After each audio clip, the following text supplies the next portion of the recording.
વિદ્યાર્થી મિત્રો, અમારી યુટ્યુબ ચેનલ ટીચિંગ મેથ્સ સેલ્જીમાં આપનું હાર્દિક સ્વાગત છે।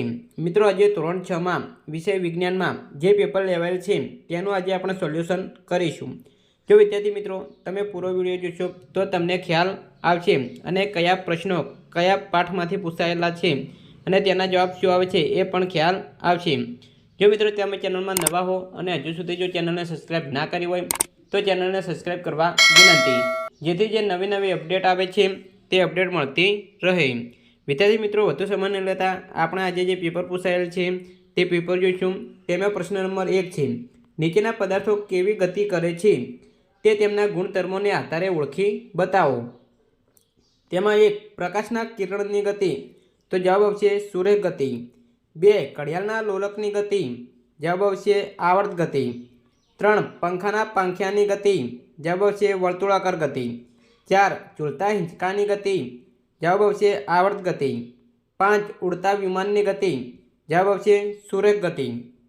પ્રશ્ન 2, નીચે આપેલા પદાર્થોનું ચુંબકીય અને બિનચુંબકીય પદાર્થોમાં વર્ગીકરણ કરો। લોખંડની ચાવી તે ચુંબકીય પદાર્થમાં આવશે। લાકડાની પટ્ટી તે બિનચુંબકીય પદાર્થમાં આવશે। પ્લાસ્ટિકની પેન તે બિનચુંબકીય પદાર્થમાં આવશે। લોખંડનો તાર તે ચુંબકીય પદાર્થમાં આવશે। વિદ્યાર્થી મિત્રો, આ રીતે આજે જે પેપર લેવાયેલ છે તેમાં પ્રશ્નો પૂછાયેલા છે। આગળ આપણે પ્રશ્ન નંબર 3 જોઈશું। તેમાં પ્રશ્ન નંબર 3, નીચેના પ્રશ્નોના વિસ્તૃતમાં ઉત્તર આપો, કોઈ પણ 3। હવે વિદ્યાર્થી મિત્રો 12 ગુણમાં પૂછાયેલ છે, એટલે કે દરેક પ્રશ્ન 4 ગુણમાં પૂછાયેલ છે। તેમાં પહેલો પ્રશ્ન, કોઈ વનસ્પતિ એ રણ પ્રદેશની નિવાસી છે તે તમે કેવી રીતે નક્કી કરશો? વિદ્યાર્થી મિત્રો, આ પ્રશ્ન એ ચેપ્ટર નંબર 4માંથી પૂછાયેલ છે। તેમાં તમે જોઈ અને સોલ્યુશન કરી શકો છો। 2 મુક્ત રીતે લટકાવેલું ચુંબક હંમેશા કઈ દિશામાં સ્થિર રહે છે તે પ્રવૃત્તિ દ્વારા સમજાવો। આ પ્રશ્ન ચેપ્ટર નંબર 10માંથી પૂછાયેલ છે। 3 હવા આપણી આસપાસ બધી જ છે તે સમજાવવા તમે કઈ પ્રવૃત્તિ કરશો? આ પ્રશ્ન ચેપ્ટર નંબર 11માં પૂછાયેલ છે।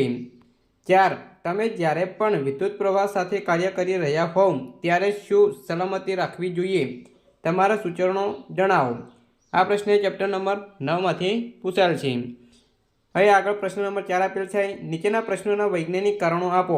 તેમાં 1 પ્રાચીન કાળથી દિશા શોધન માટે લોકો હોકાયંત્રનો ઉપયોગ કરતા આવ્યા છે, શા માટે? આ પ્રશ્ન ચેપ્ટર નંબર 10માંથી પૂછાયેલ છે। 2 મોટા શહેરોમાં ફેક્ટરીઓમાં ધુમાડા કાઢવા ચીમનીઓ મૂકવામાં આવે છે, શા માટે? આ પ્રશ્ન ચેપ્ટર નંબર 11માંથી પૂછાયેલ છે। 3 ઠંડા પાણી ભરેલા ગ્લાસની બહારની સપાટી પર ભેજના બિંદુઓ જામેલા દેખાય છે, શા માટે? આ પ્રશ્ન ચેપ્ટર નંબર 11માંથી પૂછાયેલ છે। તો વિદ્યાર્થી મિત્રો, અહીં પ્રશ્ન નંબર 3 અને 4માં જે પ્રશ્નો આપેલા છે તે કયા ચેપ્ટરમાંથી પૂછાયેલા છે તે તમને જણાવેલ છે, તે તમે એક ચેપ્ટરમાંથી શોધી અને જોઈ શકો છો। આગળ આપણે પ્રશ્ન નંબર 5 એ જોઈશું, નીચેના વાક્યો ખરા છે કે ખોટા તે નિશાની દ્વારા જણાવો। 1 પ્રકાશના કિરણો અપારદર્શક પદાર્થની આરપાર જઈ શકે છે, આ વિધાન ખોટું છે। 2 લાકડો એ પારદર્શક પદાર્થ છે, આ વિધાન ખોટું છે। 3 પડછાયો પાડવા અપારદર્શક પદાર્થ વાપરવો પડે છે, આ વિધાન સાચું છે। 4 પ્રકાશના કિરણો સીધી રેખામાં જ ગતિ કરી શકે છે, આ વિધાન સાચું છે। 5 સમતલ અરીસો તેના પર પડતા પ્રકાશના કિરણોની દિશા બદલી શકે છે, આ વિધાન સાચું છે। 2 નીચેના પ્રશ્નોના ટૂંકમાં ઉત્તર આપો। તેમાં 1 વિદ્યુત પરિપથમાં વાહક તારના 2 છેડા ખુલ્લા હોય તો વિદ્યુત પ્રવાહ વહી શકતો નથી, કેમ? આ પ્રશ્ન ચેપ્ટર નંબર વિદ્યુત અને પરિપથ જે છે તેમાંથી પૂછાયેલ છે। 2 નિવાસ સ્થાન એટલે શું? ટૂંકમાં સમજાવો। 3 જલીય વનસ્પતિમાં કોઈપણ 2 અનુકૂલનો જણાવો। 4 હિમદીપડાના કોઈપણ 2 અનુકૂલનો જણાવો। તો વિદ્યાર્થી મિત્રો, આ ત્રણેય પ્રશ્ન એ ચેપ્ટર નંબર 4માંથી પૂછાયેલ છે, જે તેમાં તમે જોઈ શકો છો। આગળ આપણે જોઈશું તો અહીં સી આપેલ છે, નીચે આપેલા પ્રયોગ અથવા તો પ્રવૃત્તિનું આકૃતિ સહવર્ણન કરો, કોઈ પણ એક। તો વિદ્યાર્થી મિત્રો, અહીં 2 પ્રશ્ન પૂછેલા છે, તેનું પ્રવૃત્તિનું વર્ણન કરવાનું છે અને આકૃતિ પણ દોરવાની છે। વિદ્યુત કળ બનાવવાની પ્રવૃત્તિનું આકૃતિ સહવર્ણન કરો, જે ચેપ્ટર નંબર 12માં આપેલ છે। અથવા આપેલો કોઈ પદાર્થ વિદ્યુત સુવાહક છે કે અવાહક તે જાણવા માટેની પ્રવૃત્તિઓનું આકૃતિમય વર્ણન કરો। આ પણ પ્રશ્ન ચેપ્ટર નંબર 12માંથી પૂછાયેલ છે। વિદ્યાર્થી મિત્રો, આ રીતે આજે જે પેપર લેવલ છે તેમાં પ્રશ્નો પૂછાયેલા છે, જો તમે ચેનલમાં નવા હો અને હજુ સુધી જો ચેનલને સબસ્ક્રાઈબ ના કરી હોય તો ચેનલને સબસ્ક્રાઈબ કરવા વિનંતી, જેથી તમને જે નવી નવી અપડેટ આવે છે તે અપડેટ મળતી રહે। પ્રશ્ન નંબર 6, નીચેના પ્રશ્નોના માગ્યા મુજબ ઉત્તર આપો। 1. કવિતા તેના ઘેર જવા માટે 6000 મીટર જ્યારે મનીષા તેના ઘરે જવા માટે 3500 મીટરનું અંતર કાપે છે, તો બંનેએ કાપેલું અંતર કિલોમીટરમાં જણાવો।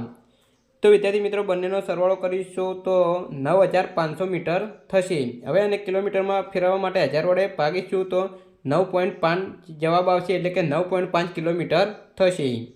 2. 5 મીટર બરાબર ખાલી જગ્યા સેન્ટીમીટર, તો જવાબ આવશે 500 સેન્ટીમીટર। 2. 300 સેન્ટીમીટર બરાબર ખાલી જગ્યા મીટર, તો જવાબ આવશે 3 મીટર।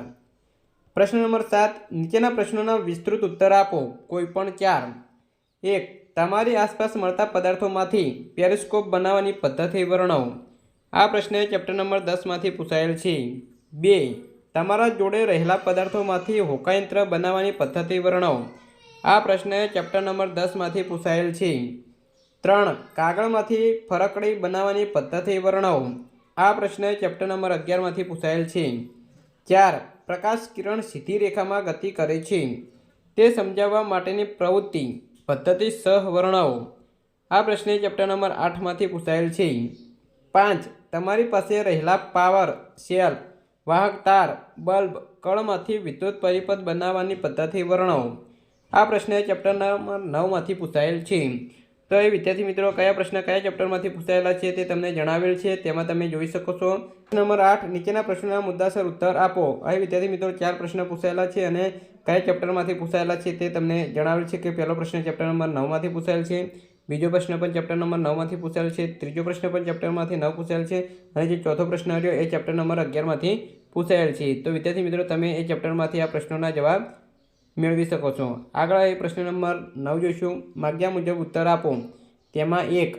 માટીમાં હવા રહેલી છે તે જાણવા તમે કેવા સાધનો દ્વારા પ્રવૃત્તિ કરશો, ટૂંકમાં વર્ણવો। આ પ્રશ્ન ચેપ્ટર નંબર 11માંથી પૂછાયેલ છે। 2. લોખંડના ભૂકાનો ઉપયોગ કરીને કઈ રીતે ચુંબકમાં બંને ધ્રુવોનું સ્થાન નક્કી કરશો, પ્રવૃત્તિ ટૂંકમાં સમજાવો। આ પ્રશ્ન ચેપ્ટર નંબર 13માંથી પૂછાયેલ છે। તો વિદ્યાર્થી મિત્રો, આજે જે પેપર લેવાયેલ છે ધોરણ 6 વિજ્ઞાન, તેમાં કયા પ્રશ્નો કયા ચેપ્ટરમાંથી પૂછાયેલા છે તે તમને જણાવેલ છે, તે તમે તેમાંથી તૈયાર કરી શકો છો। જો મિત્રો વિડીયો સારો લાગ્યો હોય તો લાઇક કરો, શેર કરો અને સબસ્ક્રાઈબ કરો।